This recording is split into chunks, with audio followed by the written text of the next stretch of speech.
اعوذ باللہ من الشیطان الرجیم بسم اللہ الرحمن الرحیم۔ اقصی اسلامک ایجوکیشن کے معزز سامعین و ناظرین اور امت محمدیہ کی مقدس ماؤں بہنوں، السلام علیکم ورحمۃ اللہ وبرکاتہ۔ امید کرتی ہوں آپ جہاں بھی ہوں گے اللہ کے فضل و کرم سے خیر و عافیت سے ہوں گے، اور دعا گو ہوں کہ اللہ پاک آپ کو ہمیشہ صحت و سلامتی کے ساتھ پیار و محبت والی، خوشیوں والی، اتفاق اور اتحاد والی زندگی عطا فرمائے، آپ کو کبھی کسی کا محتاج نہ بنائے، آمین۔ سامعین، آج میں آپ کی خدمت میں ایک بہت ہی خاص، مجرب اور قرآنی لفظ کا وظیفہ لے کر حاضر ہوئی ہوں۔ اس عمل کے کرتے ہی انشاءاللہ بفضل خدا اللہ پاک آپ کی ہر حاجت کو پورا کرے گا، ہر خواہش کو پورا کرے گا، ہر نیک دلی مراد کو پورا کرے گا، آپ کے منہ سے نکلی ہوئی ہر بات ضرور پوری ہوگی۔ حضور پاک صلی اللہ علیہ وآلہ وسلم نے فرمایا، ہر چیز کا ایک دل ہوتا ہے اور قرآن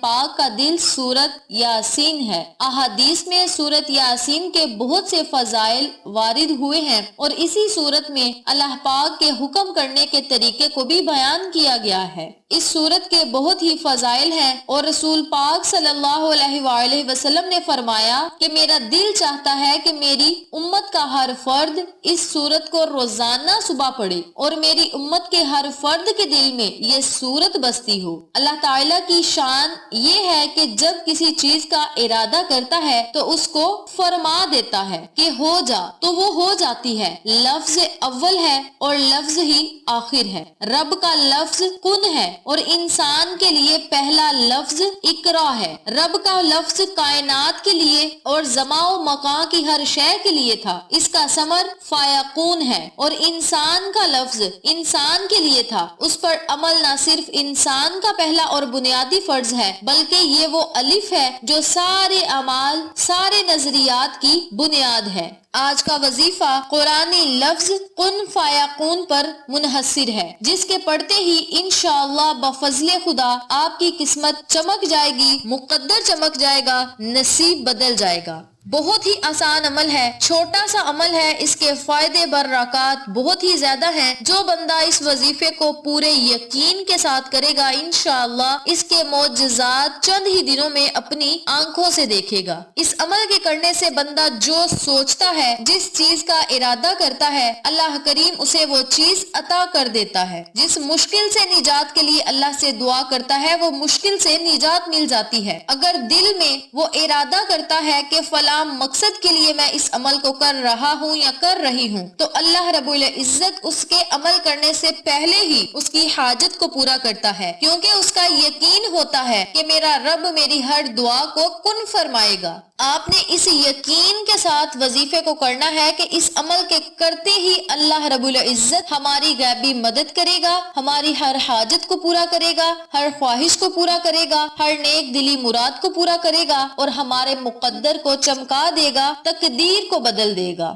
یہ ایسے الفاظ ہیں جس کے پڑھنے سے اللہ رب العزت کن فرما دیتا ہے، یعنی دعائیں قبول ہو جاتی ہیں۔ آج کا وظیفہ جو آپ کو میں بتاؤں گی، جس طریقے سے بتاؤں گی، جس ترتیب سے بتاؤں گی، اسی ترتیب سے کریں، انشاءاللہ اللہ کا نور بھی آپ پر برسے گا، اللہ کی رحمت بھی آپ پر برسے گی، اللہ کی غیبی مدد بھی حاصل ہوگی، اسی وقت اس کے دل میں محبت الہی بھی پیدا ہوگی۔ بہت ہی چھوٹا سا عمل ہے، اس کے فائدے اگر بتانے بیٹھ جاؤں تو ویڈیو بہت ہی لمبی ہو جائے گی۔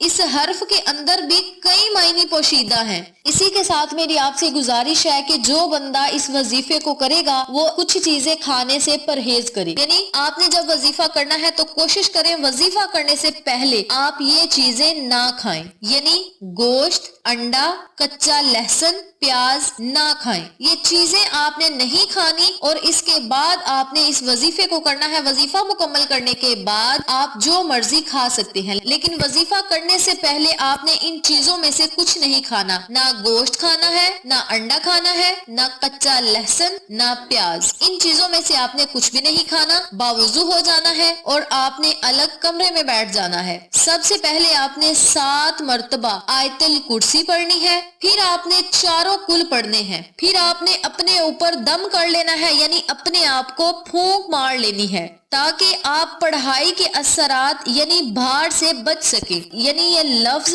بڑے ہی بھاری ہیں اور اس الفاظ کے ان کلمات کے اثرات آپ پر نہ ہو، اس سے بچنے کے لیے جب آپ نے وظیفہ کرنے بیٹھنا ہے 1 مرتبہ بسم اللہ شریف پڑھ لیں، پھر آپ نے 7 مرتبہ آیت الکرسی پڑھنی ہے اور چاروں کل پڑھنے ہیں، اپنے اوپر پھونک مار لینی ہے۔ پھر آپ نے 2 رکعت نوافل نماز حاجت کے ادا کرنے ہیں۔ نوافل آپ نے اس طریقے سے پڑھنے ہیں کہ سورت فاتحہ کے بعد 7 مرتبہ آپ نے سورت اخلاص پڑھنی ہے اور 3 مرتبہ آپ نے آیت الکرسی پڑھنی ہے۔ اسی ترتیب سے دوسری رکعت بھی ادا کرنی ہے کہ سورت فاتحہ کے بعد 7 مرتبہ سورت اخلاص پڑھنی ہے، 3 مرتبہ آیت الکرسی پڑھنی ہے۔ پھر آپ نے سلام پھیرنی ہے۔ سلام پھیرنے کے بعد آپ نے اسی جگہ بیٹھ جانا ہے۔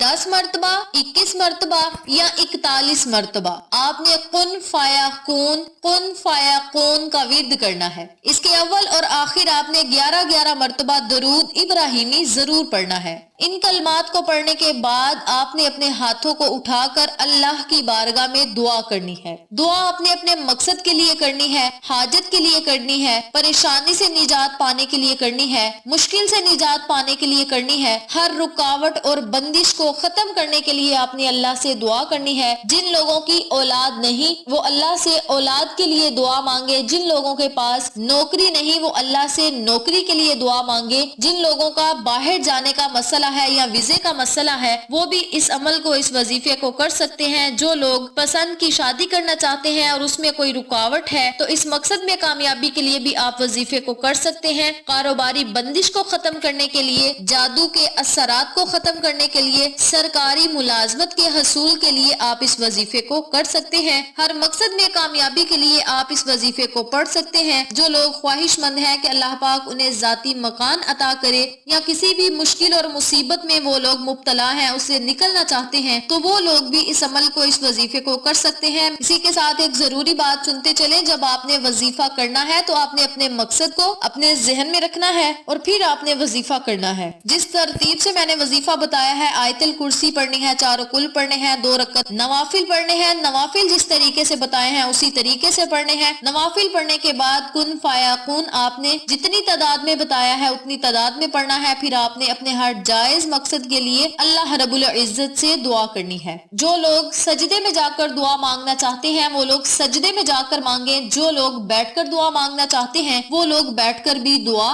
مانگ سکتے ہیں۔ انشاءاللہ اس عمل کے کرنے سے مشکل حاجت آپ کی پوری ہو جائے گی۔ اس عمل کو، اس وظیفے کو آپ پہاڑ جتنی مشکل سے نجات پانے کے لیے بھی کر سکتے ہیں اور اس عمل کو آپ نے مسلسل 12 دن تک جاری رکھنا ہے۔ اب یہاں مسئلہ آ جاتا ہے خواتین کے خاص ایام کا، تو آپ اتنے دن اس وظیفے کو چھوڑ دیں، جب پاک صاف ہو جائیں تو دوبارہ آپ نے اس عمل کو شروع کرنا ہے اور پہلے والے دن اگلے دنوں میں ایڈ ہوں گے۔ یعنی پہلے آپ نے 3 دن وظیفہ کیا تھا، خاص ایام آ گئے ہیں، وظیفہ چھوڑ دیا تھا، جب آپ پاک ہو جائیں گے تو پاک صاف ہو کر آپ نے وظیفے کو دوبارہ شروع کرنا ہے اور پہلے جو 3 دن تھے وہ اگلے دنوں میں ایڈ ہوں گے۔ خاص ایام کے بعد جو آپ نے وظیفہ کرنا ہے وہ 4تھا دن ہوگا۔ اسی ترتیب سے آپ وظیفے کو مکمل کر سکتے ہیں اور اللہ کی رحمتوں سے مالا مال ہو سکتے ہیں۔ اس عمل کو آپ لاکھوں کروڑوں حاجات کے واسطے کر سکتے ہیں۔ ویڈیو پسند آئے تو ویڈیو کو لائک کریں، شیئر کریں، چینل کو سبسکرائب کریں اور ساتھ موجود بیل آئیکن کو دبا کے آل نوٹیفیکیشن پہ کلک کریں تاکہ میری ہر نئی آنے والی ویڈیو کی اپڈیٹ آپ تک بآسانی پہنچ سکے۔ انشاءاللہ پھر کسی نئے وظیفے یا اچھی معلومات کے ساتھ آپ کی خدمت میں حاضر ہوں گے۔ تب تک کے لیے اللہ نگہبان۔